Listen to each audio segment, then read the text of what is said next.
With the MCU finishing yet another one of their Disney Plus shows, Ms. Marvel, it's time for us to break down everything we've learned from Kamala Khan, whether that be a deeper explanation of her powers and by extension her bangles, furthering the debate on the Inhuman versus the mutants, or breaking down that surprising cameo at the end of episode 6. Stick along with us as we break down everything we've learned thus far, leading us up to the Marvels.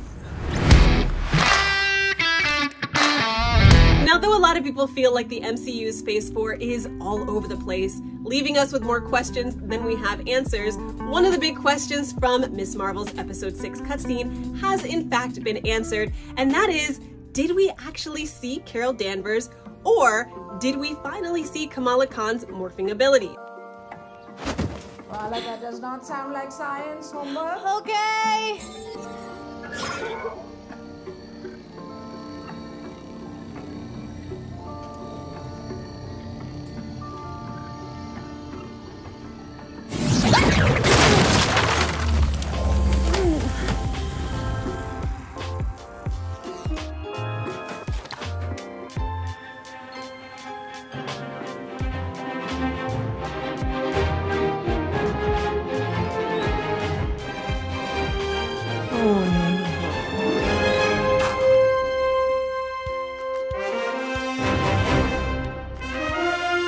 Now at this point we know that there are two very distinct and very different versions of Kamala Khan. There is the original Kamala Khan from the comic book universe, who is a polymorph.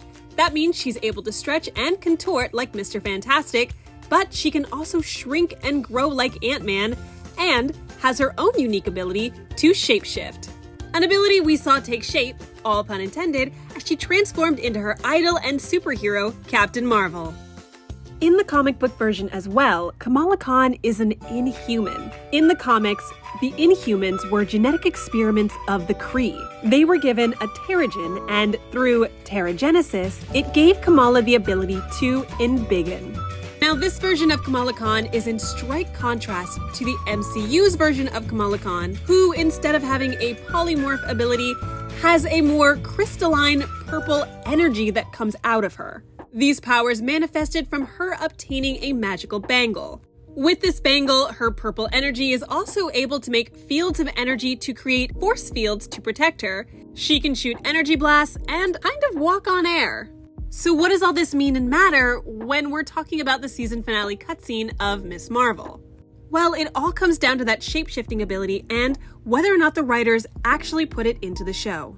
But luckily we didn't have to think too long because Bisha K. Ali has given us the answer. In an interview with Deadline, the company asked Bisha, that post-credit scene was such a sweet surprise. Can you confirm if that was actually Carol Danvers we saw, or if Kamala somehow transformed into her hero? And with that question, Ali confirms that is Carol Danvers in Kamala's bedroom. What you're seeing is exactly what you think you're seeing. That's her. There's no magic there. All I can say beyond that is to enjoy the movie in 1 year's time. So since we now know that is in fact Carol Danvers, the next question on everyone's mind is, how did she get there? But in order to answer that question, we have to go back a little bit and remember exactly what it was that Captain Marvel was doing when we last saw her.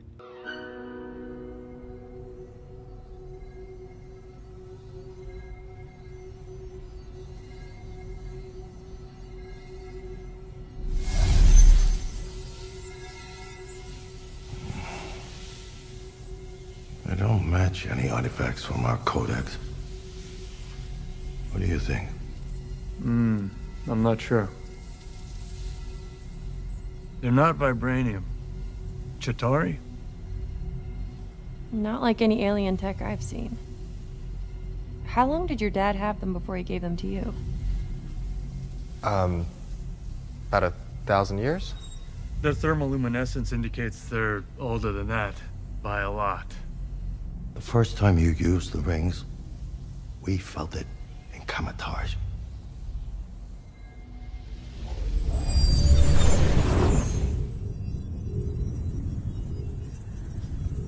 What is it? A beacon. They're sending a message. A message to where? I'm so sorry, I have to deal with this. You can get my number from Bruce. It was so nice to meet you. Yeah, I don't have her number.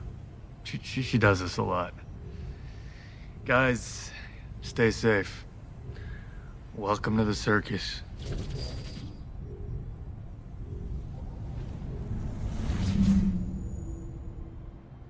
I know this is a lot to take in, but you're gonna have to start getting used to that.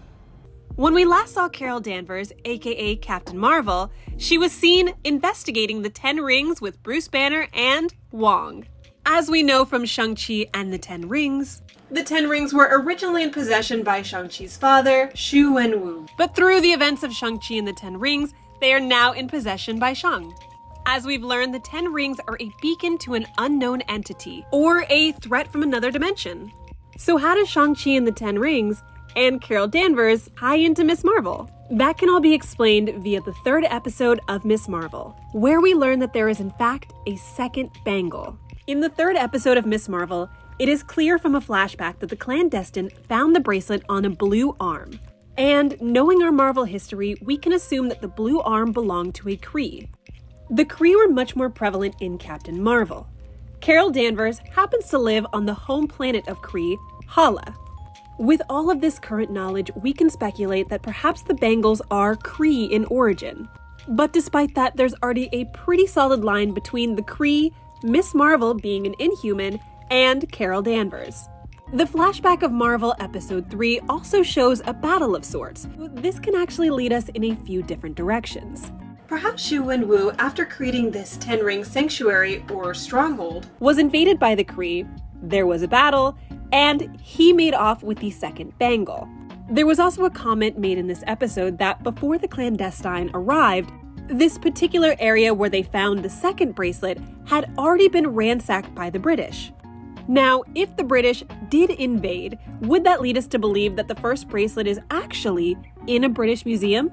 If so, there are a few new players to the MCU who we know for a fact work at a British museum. The first being that of the Eternals, or Kit Harington's Dane Whitman and Gemma Chan's Cersei. However, this is a bit of a stretch considering that both of these two key players are a tad occupied at the moment, what with Cersei being called into space by a Celestial and Kit Harington becoming the Black Knight. So perhaps it's another MCU character altogether. Another one who happens to work at a British museum. Perhaps Stephen Grant? And perhaps teleporting is part of the Bangle's abilities that we'll slowly learn in the Marvels. But as of now, we have a confused Carol Danvers stuck in a 16-year-old's bedroom, surrounded by photos of herself and Kamala? Well, that's to be discovered. Not to mention, we still don't know much about these bracelets. There are rumors that these bracelets are perhaps the quantum bands. However, there's been no note in the comic books about swapping places when one person is wearing the band and another is wearing them in a separate location. If, however, these bracelets are the quantum band, it would help to illustrate why Kamala is in the Marvels beyond her love of Captain Marvel. It's said that the quantum bands were created by Eon. Eon was a cosmic being who created the bands to pick out a warrior. That warrior would then become the protector of the universe and gain cosmic awareness. The bangles were not only a fashion-forward statement, but they were also the symbol of power and of your position as a protector of the universe. So, if Carol Danvers is currently fighting in the middle of a Kree-Skrull war, perhaps during this war, the Kree decided to create a sleeper army, or the Inhumans. Previously, since Carol Danvers was in space, that would leave Monica Rambeau, who is now mutant created, via the Scarlet Witch's powers in WandaVision, and kamalakhan, Inhuman/mutant, possibly born, to take care of all the sleeper agents on Earth. But of course, as previously mentioned, both Carol and Kamala have switched locations, so hijinks will ensue. The great news being that Carol, Kamala, and Monica all have the cosmic abilities to take on anything. And considering the MCU has yet to fully develop the villain, it seems like having more powers is better than not. Personally, I'm just very excited to see Carol, Kamala, Monica, Shang-Chi, Wong, and Bruce all coming together in the Marvels, and seeing how this next phase of the MCU inevitably shapes out. What we discussed have been theories and speculation. The one thing that we can all agree on is we cannot wait for 2023 to get here so that all of our questions can be answered. Until then, make sure that you guys like and subscribe, and let me know in the comments below which one of the Marvels you're most excited to see. And until then, stay geeky.